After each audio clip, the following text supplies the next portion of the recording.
দেখুন, এই প্রতিবাদ আমরাও করেছি, যে স্মার্ট মিটার লাগানোর বিরোধিতা করেছি আমিও নিজেও।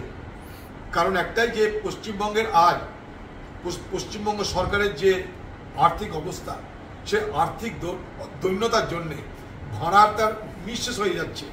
সেই ভাড়ার ভরানোর জন্য রাহাজানি রাস্তা নিয়েছে পশ্চিমবঙ্গের তৃণমূল সরকার। তারা স্মার্ট মিটার বসানোর মধ্য দিয়ে মানুষের কাছে অতিরিক্ত রোজগার, বিদ্যুতের বিল অতিরিক্ত করে তারা রোজগার করতে চাইছে। কারণ তাদের লক্ষ্মীর ভাণ্ডার, কন্যাশ্রী, হ্যান ত্যান সবুজ সাথী চালাতে হবে, তার টাকা নাই।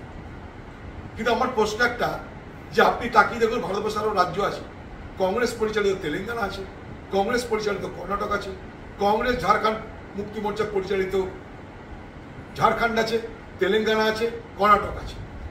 কর্ণাটক, তেলেঙ্গানা, ঝাড়খণ্ডে যেখানে যেখানে কংগ্রেসের রাজত্ব চলছে, সেখানটায় দেখুন আমরা বিদ্যুতের বিল মকুব করে দিয়েছি, বিদ্যুতের বিল কমিয়ে দিয়েছি। পাশের রাজ্যে ঝাড়খণ্ড 200 ইউনিট বিদ্যুৎ সেখানে বিনা মূল্যে ব্যবহার করার অধিকার দিয়েছে মানুষকে। তা পশ্চিমবঙ্গ সরকার উল্টো কাজ করছে, যেখানে মানুষকে বিদ্যুতের ছাড় দেওয়া দরকার, সেখানে বিদ্যুৎ বিক্রি করে আরো বেশি রোজগার করতে চাইছে, একটা রাহাজানি করতে চাইছে স্মার্ট মিটার লাগানোর মধ্যে দিয়ে। তবে এই চালাকিটা নির্বাচন পর্যন্ত থাকবে। নির্বাচনের পর এই স্মার্ট মিটার লাগিয়ে এই পশ্চিমবঙ্গে যাতে রোজগারের পথ সরকার তৈরি করতে না পারে, তা এখন থেকে তার ব্যবস্থা করা দরকার বলে আমি মনে করি।